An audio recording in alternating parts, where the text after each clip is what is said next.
So now that I'm at the residence that I'm staying in, that I'm being quarantined in for 14 days, there's no air conditioning, which is fine. It's about 85 degrees, but the humidity is really high. There's some fans in the unit, which are helpful. And two neighbors have roosters. One is downstairs from me. I can hear him cooking. But you know what's funny? That rooster must have grown up in a different time zone, because he doesn't cook at 6 a.m. He kookaroos at 10 or at 9 a.m. So thank goodness for that, he doesn't wake me up kookarooing. But the other day, his other rooster friend, which is down the way, I can hear the other one. Sometimes they have a conversation in the late afternoon. He got out and he was flying around kookarooing. So I don't know if the owner just gave him a few minutes to exercise or what, but a very interesting kind of thing. I'm not on a farm. I'm just in a, like a area with units, like a condo unit area, It's not a farm. So whatever, it's fine. Things are the way they are here. They're different. They're nice. They're fine. So I called up to try to book a reservation for a flight around the island, like a tour of the air, right? To film some great scenery, some landscapes, just to get some good footage. And the one lady was very helpful, very kind. I think we spoke over the phone for about 40 minutes when we talked about everything going on right now, and the local news and the national news and all of the good stuff. And basically she couldn't allow me to fly because of how expensive her insurance is, stating that she has no tourism, zero. I was the only person calling her to try to get a flight. She told me she had to cancel 440 or so flights in March when this whole fiasco started, which is a lot. That's a lot of money, if you count how much money that is. It's expensive to get one of these tours from the air in an airplane or helicopter, So multiply that by 440 people, that's a lot of money that they couldn't make. So she told me that word is that they're not going to be in service until maybe January 1st, which is just a guess as well, because just recently Hawaii extended its mandatory 2-week quarantine from September 1st to October 1st, which I knew was going to happen. Part of the reason I came out here right now in August is because I just deduced that they're not going to open up the islands, especially since numbers keep crawling up, and especially since Oahu just keeps having these insane outbreaks every single day. They're reporting 200, 250, 150 new cases. This is really unusual activity. I mean, in 1 week, they set a record which eclipsed all of the numbers they had in the previous 3+ months. So it's very alarming, and I think people are sort of on edge because the local businesses are having to close their doors, which is very problematic for the mom and pop shops.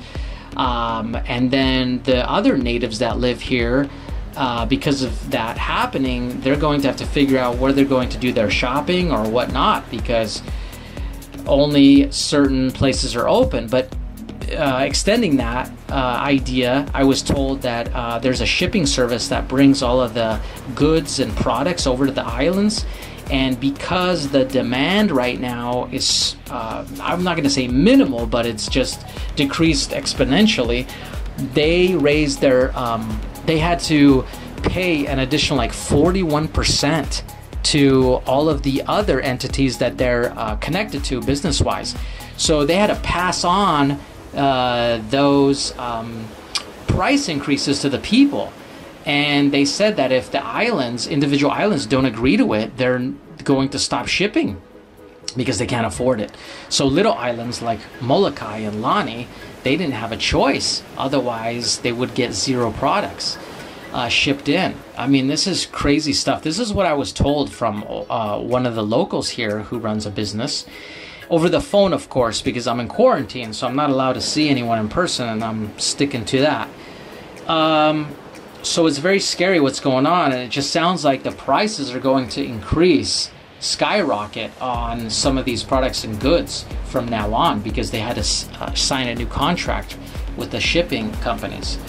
So that's going on. So the first lady who ran her own air service told me that I should try to contact the second lady. So I did that, and the second lady is the only one on the island operating at the moment, and her craft is in the repair shop for whatever reason. She did tell me what part, but I don't really recall. I didn't sound major, but then again, I am not an aviation expert, so whatever part it is, I just hope they fix it accurately, correctly, and in a timely fashion, so I have time to try to get up there and film some footage. But with that in mind, I wanted to book a single ticket on one of the larger small aircraft. She has a couple of them, and the Cessna is the smaller one where she does the private tours. But I didn't really want a private tour because it's almost twice as expensive. But she told me, because I'm the only person on the island calling to try to get an air tour, she's only going to be able to sell me a ticket on the Cessna, which is, like I said, almost just about twice as expensive. Okay, well, it is twice as expensive. It's not almost, it is twice as expensive. So she told me, if you find someone to split the cost, that would be smart, but I told her that's a very optimistic call. But of course I'd keep it in mind. And the other thing is that when I was going through security earlier on, I think it was in my first flight, before my first flight, I checked my luggage and I took out all these knickknacks and gadgets and all this stuff I packed, and I couldn't find my batteries, because you're not allowed to put batteries to a camera in your check-in bag. You have to bring it on your carry-on, but you have to put it in like a separate plastic baggie and then show them, right? Take it out of your bag and so forth. And I couldn't find the dang batteries, and it was in my carry-on, but I just couldn't find them, and they were in baggies already as I separated them prior to going to the airport. But I just couldn't find them because I had so much stuff, and I was putting all of these little knickknacks in smaller containers, to try to organize. And when you over-organize and when you overthink, there's just too much information you can't even remember. Anyway, point is I came here with my batteries, but I thought I didn't have any, so I ordered batteries online from the local major company here, shop, and I made 2 orders. The first order, they sent me an email stating that they don't know if they can ship it because the Postal Service is having a hard time finding the address. But I think it's because of the fact that the unit has an A and B attached to it instead of just a normal unit. It's been divided in 2, and I think that's where the Postal Service is getting confused. And I unfortunately, it's a little bit too late, but by the time I figured that out. So the first order, the guy actually called me from the company and asked me if it's okay to deliver to the address. I said, sure it is, yes please. But then today I got an email, like days later, stating that they canceled the order, they're going to refund my money. Okay, great. And then they canceled my other order for batteries and refunded it, which was fine. It's actually good luck because I don't need to buy extra batteries. I have them. So that's fine. But it's interesting because the flight that I booked, I initially booked it online and I left a voicemail, and then the lady finally called me back when she had a moment and when she had new information, and she told me unfortunately she's going to have to refund my money because she's not going to be able to operate because the expense costs are too high insurance-wise.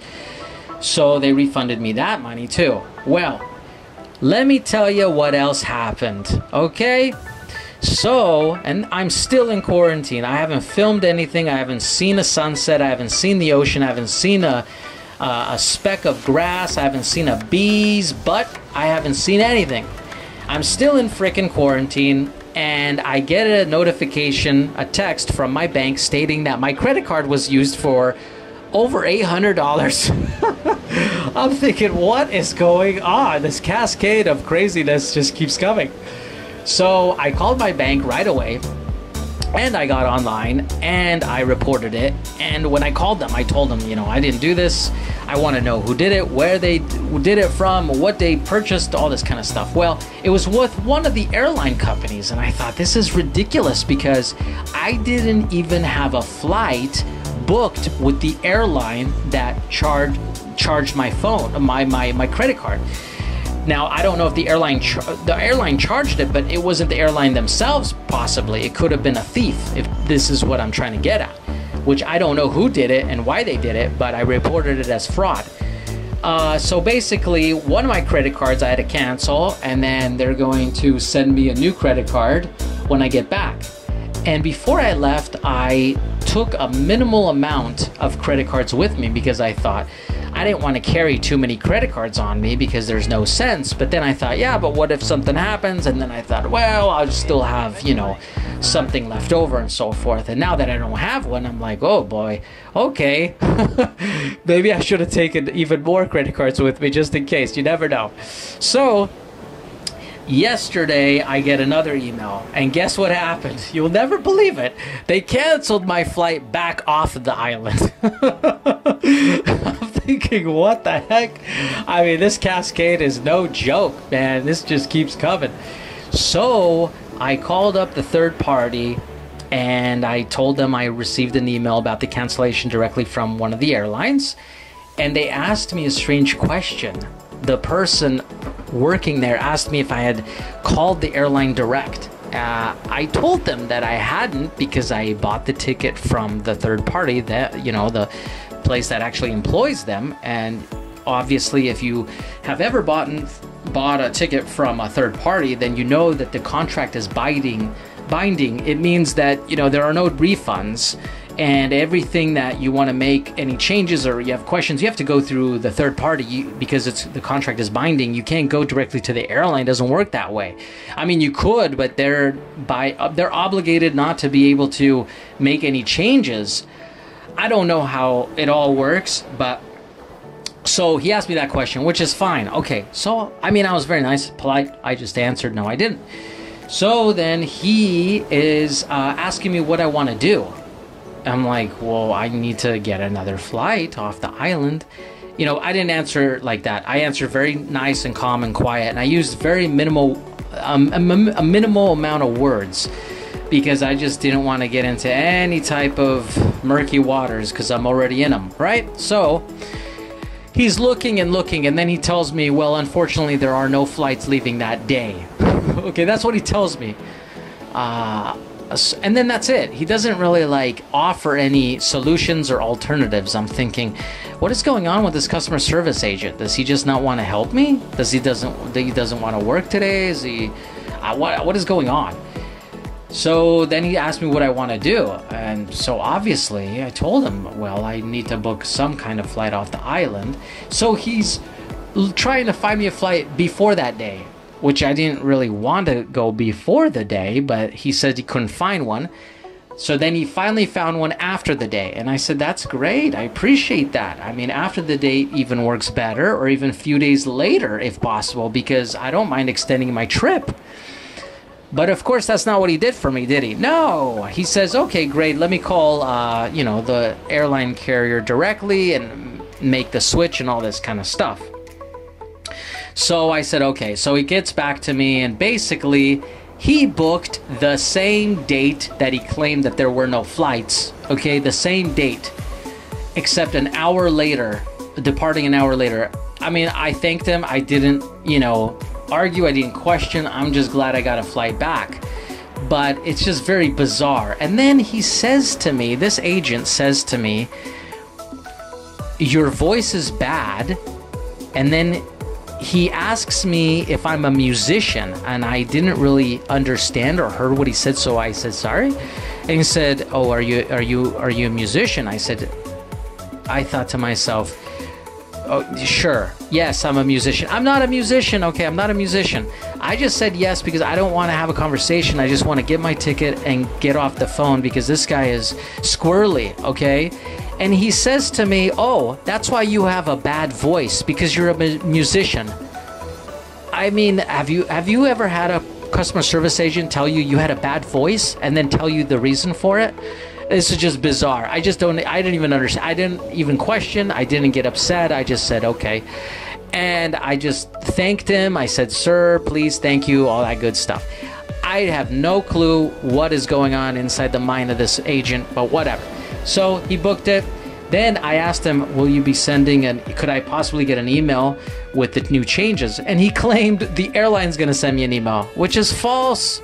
Of course not. The third party, he has to send it. And so I said, okay, fine.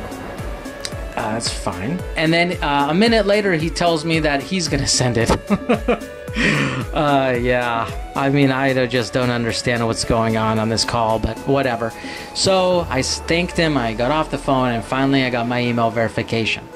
Okay, now, what else happened? I'm going to tell you what else happened, okay? So this place that I'm renting, it's fabulous. It's great. I love it. No complaints, you know? I'm very happy. The lady is such a great person, very kind, and we get along. We talked over the phone, a text, everything. And she asked me, basically she told me that there's an article and there's some information in the unit that I can read if I'd like, and this and that. And I thought, okay, great, thank you. I didn't think anything of it, but she kept mentioning it, there's some information, this and that. I kept thinking, why does she keep saying this? Why is she saying this? I don't understand. Like, what is going on? So she texted me. Now, I've already been in quarantine a week, so she texted me, and she's nice. She's just asking me, how's it going? I'm great, and the neighbor came and helped me throw the trash out and checked up on me, made sure I was still good, alive, and I didn't need anything. Just very kind people, very nice, very hospitable, like family, and I really appreciate that. So she texts me and says, and asks me, have you read that information? And I'm thinking, I don't even know what you're talking about. So I answered, if you could possibly direct me to, the information that I can read. So she told me there's this and that. Okay, so I read this information. As I'm reading it, I realize what I'm reading, I know I'm being very vague, but it's for purposes of protecting people's identity and feelings and everything, because I want to be respectful. But I still want to communicate that this trip was a cascade of unexpected things that you could just pull out of a hat, and you would have no idea that how many things you'd be pulling out of a hat. So I'm reading this, and I realize that this is her, someone who had passed away. Very young person, okay, college age, and they passed away some years ago, and that this unit was supposed to be this person's unit, and they were supposed to live here. So it's a very sad story. In fact, the article was so long. I was reading for 15 minutes, and I didn't even get through the whole thing, and I started getting so sad. I mean, I had to kind of stop because, I had tears swelling up in my eyes. I just, when you read about someone passing away when they're young, it's just, kind of, you don't really want to dwell on that idea for too long. It'll get to you, So it's kind of a, it's kind of a tough kind of story, but they try to make it a celebration, remember the beautiful spirit of this person and so forth, which is great. It's very nice. But so that happened, and then I started thinking all kinds of thoughts, like, oh my goodness, this person passed away. Oh Lordy, is there spirit around here, or what's going on? And then I finally, gave my mind a rest and got off of that subject. But the point of all of this is that all of these hurdles, and there have been so many, and I've just been jumping over all of these hurdles that have been coming at me left and right. And I'm just hoping that they're going to decrease. But of course, they're probably going to have, there's probably going to be more hurdles ahead, because when they call me here and check up on me, you know, the service, the National Guard, the lady told me that when I get out of quarantine, I'm going to have to show my boarding pass, the last one I had, because I'm going to be probably getting checked left and right. So I'm going to have to explain myself everywhere I go. People are going to be asking me, you know, if I've been quarantined. So it's the price to pay to come to an island, one of the most popular islands in the world during this crazy hectic time when there are zero tourists. I don't know if there's zero. There are zero. There's probably some tourists here, I'm sure. But it's kind of insane how many hurdles I'm having to jump over, which I thought I would have to jump over hurdles, but I didn't realize there were this many. Also, some of the locals have told me people are moving off of the island. They're selling their property and they're moving out. But another local told me some people are moving in. So who knows what's really going on. But I know that one of the rental car agencies moved 5,000, that's 5,000 cars off of the island, off of one of their islands, which is really alarming. I couldn't believe there were even 5,000 cars total on this island. But she told me that if I notice that most of the parking places at a shop or wherever, at the units or here or there, they're occupied by rental cars. I said I had no idea, because of course I've just been quarantined. I don't know what's going on outside my little bubble. So that's the first leg of my story, so to speak, and stay tuned for the next leg of my story. Hopefully I'll be getting out of quarantine in several days, and I'll be able to live stream some beautiful ocean views and bees' butts, hills, and grass. All right, take care.